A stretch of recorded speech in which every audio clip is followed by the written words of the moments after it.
E para terminar este painel, antes de passarmos às perguntas, pedia então à arquiteta Margarida Almodóvar que fizesse a sua apresentação.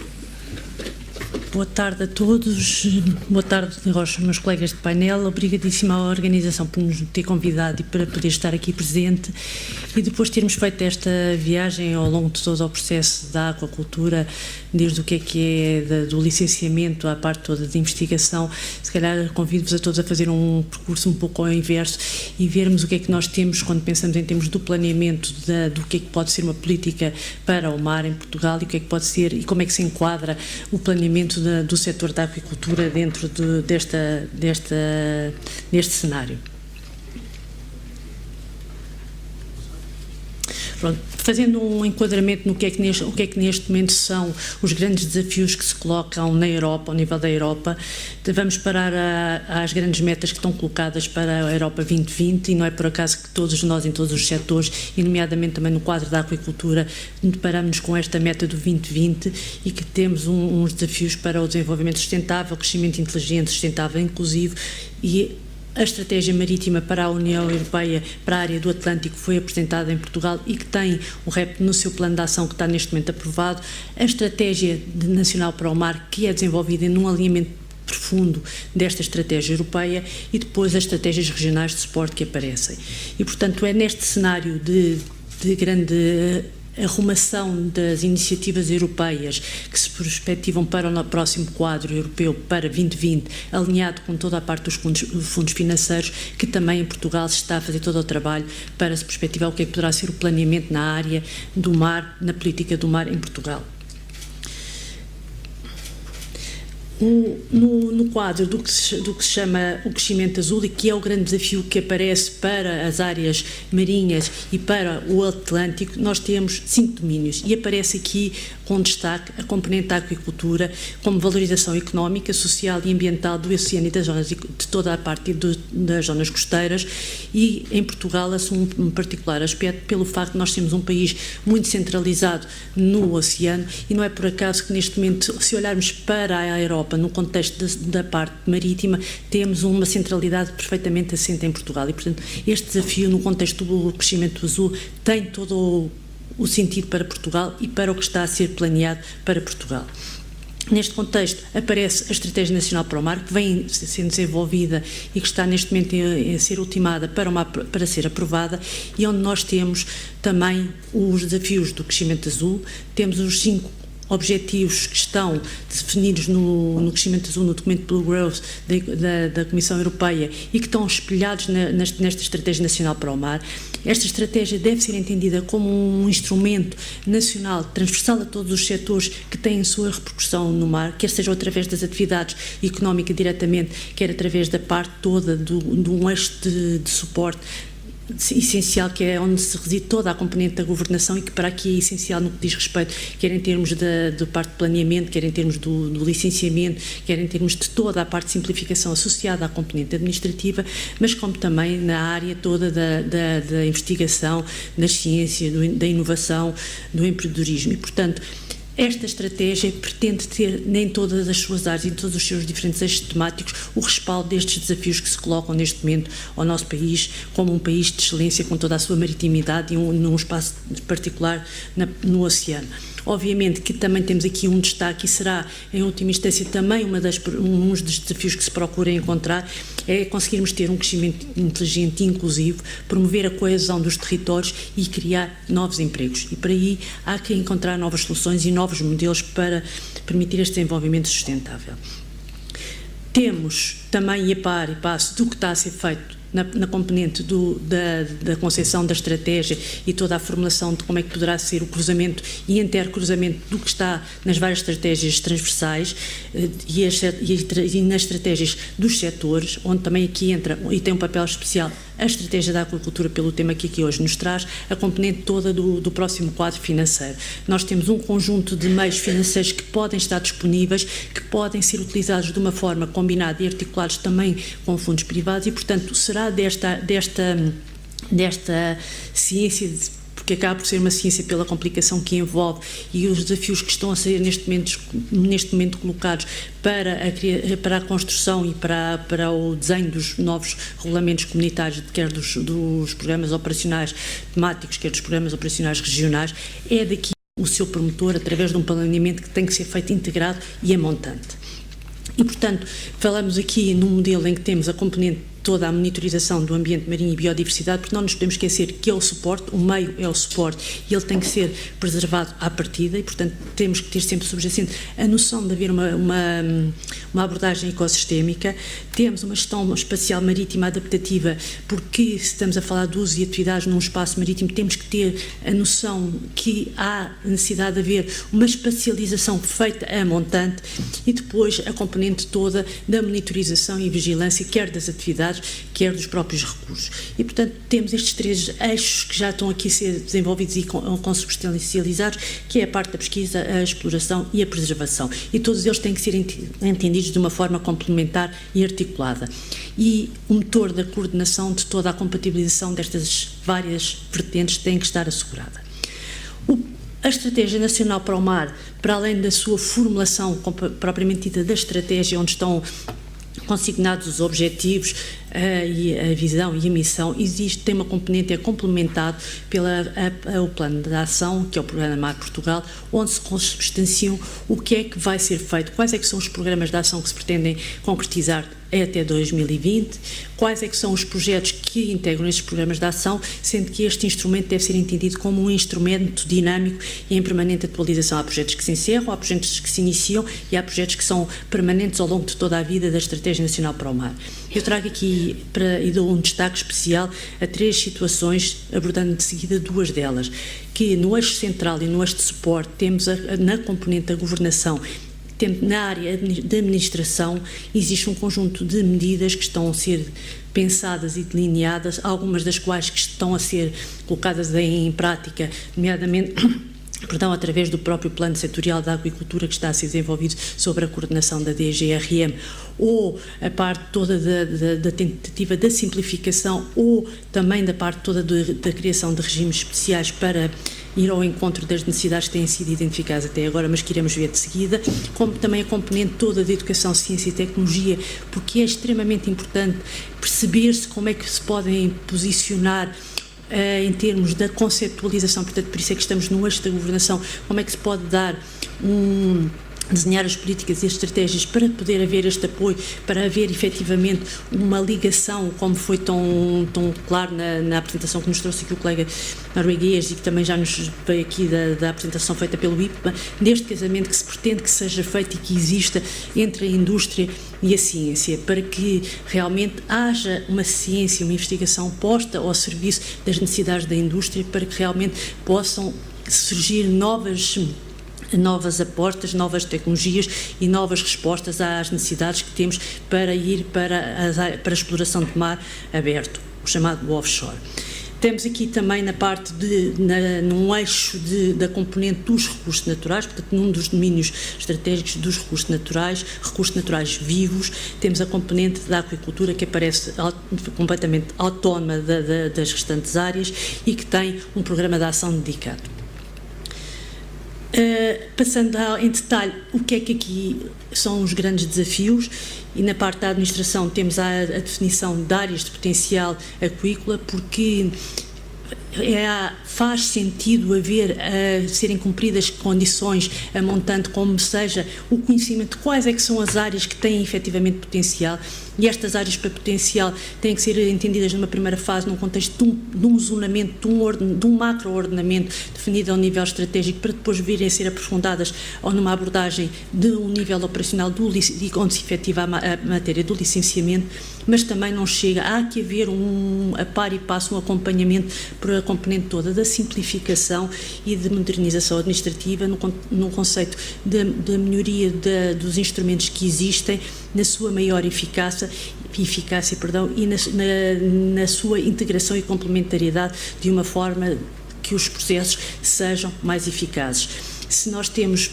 somos confrontados com paradigmas como, por exemplo, no caso da Noruega, que nos dizem que os processos de licenciamento ocorrem em prazos inferiores a um ano, qualquer coisa na ordem dos 7 meses, e se acabamos de ouvir que os licenciamentos também percorrem as várias fases, tal qual como nós temos, nomeadamente a componente das avaliações de impacto ambiental, que são apontadas como um constrangimento profundo à falta de clareza dos processos e transparência e a certeza da conclusão do processo. Se calhar o que nós temos é que não eliminar, mas avançar para um processo que seja mais eficiente, e por isso é importante fazer aqui um trabalho sobre o que é a regulação, a regulamentação e como é que poderá ser melhorado as fases de licenciamento. No caso, na componente da ação, pesquisa, exploração e preservação, na parte da aquacultura, existe aqui um conjunto de, não tendo a pretensão de ser exaustiva, mas aparece um conjunto de medidas que apontam muito para a melhoria das condições para a instalação de novas estruturas, aumentar a capacidade de produção, formação e treino no setor. É muito importante, quer em termos da produção das entidades e das pessoas que estão ligadas à produção, mas também a nível tecnológico, melhorar o conhecimento e pôr este conhecimento em prol da atividade industrial e da exploração da aquicultura. A produção de novas espécies, já vimos aqui, sobre isto não me ia detalhar, porque realmente o nosso colega, o Pedro Pusão do IPMA, deu-nos aqui um detalhe imenso de muito do trabalho que está a ser feito na área da investigação e da consolidação do conhecimento para a produção de novas espécies de elevado valor comercial, promoção de produtos aquícolas e a sua exportação, a criação de novos mercados e a criação de novos produtos, como aqui acabamos nomeadamente com o grande desafio de uma salsicha de corvina. Algo estranho, mas em termos da abordagem, o que é que nós temos sobre uma coordenação, e volto aqui a reforçar esta coordenação e integração que é sempre desejável que aconteça, parte de uma base em que temos que ter uma abordagem ecossistema, porque o respeito pelo sistema e a sua compreensão é a essência da longevidade de uma qualquer atividade, o não esgotar os recursos que estão na base da cadeia que se pretende desenvolver em termos de cadeia de produção, haver uma gestão adaptativa, ou seja, o conhecimento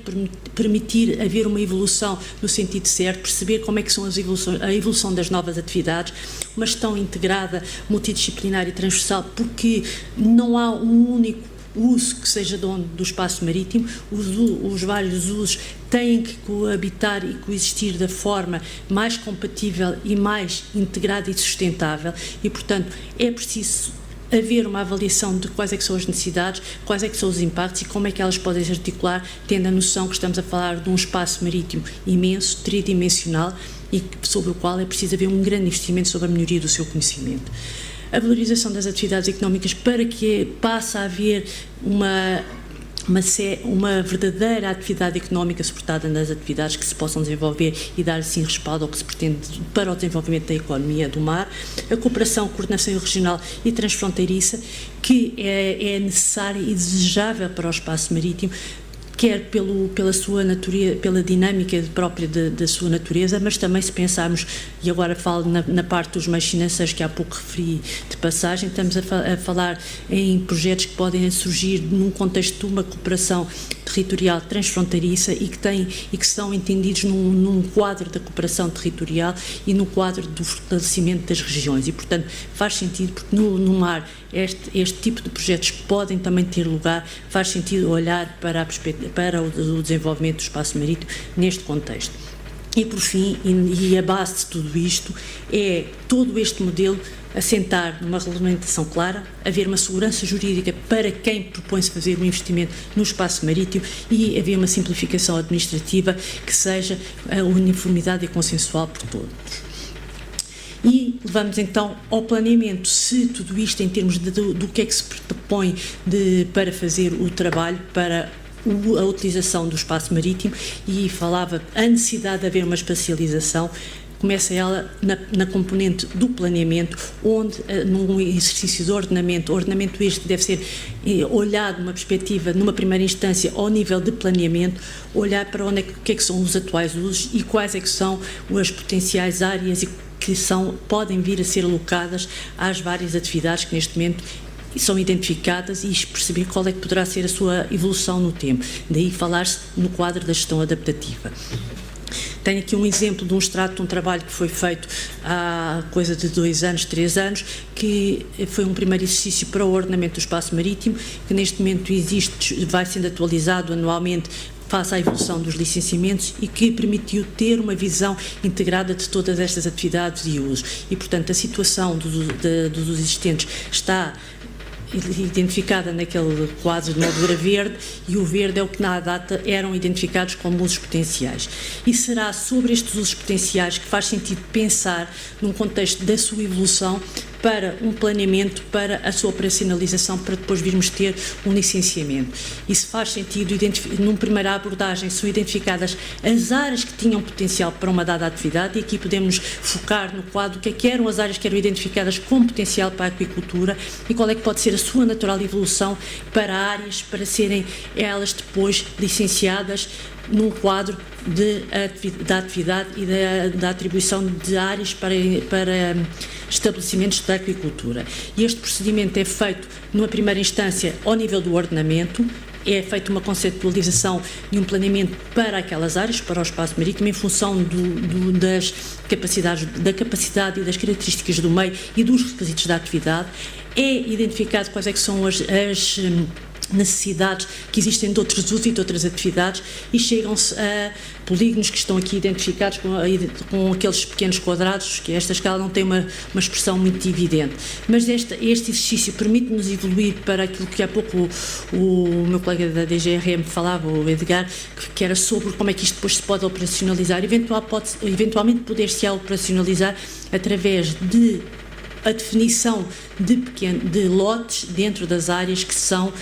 identificadas a uma macroescala. E este exercício já exige uma articulação muito profunda, à parte do envolvimento e da integração de todos os setores, no que é que são os outros usos, quais é que são as características do meio, e quando falo características do meio estou a falar das características oceanográficas, físico-químicas, biológicas e todas as outras características que me permitem perceber o que é que eu lá posso pôr, e ver qual é que são as características do meio, nomeadamente em termos de profundidades, de correntes e etc., o que é adequado ser colocado ali.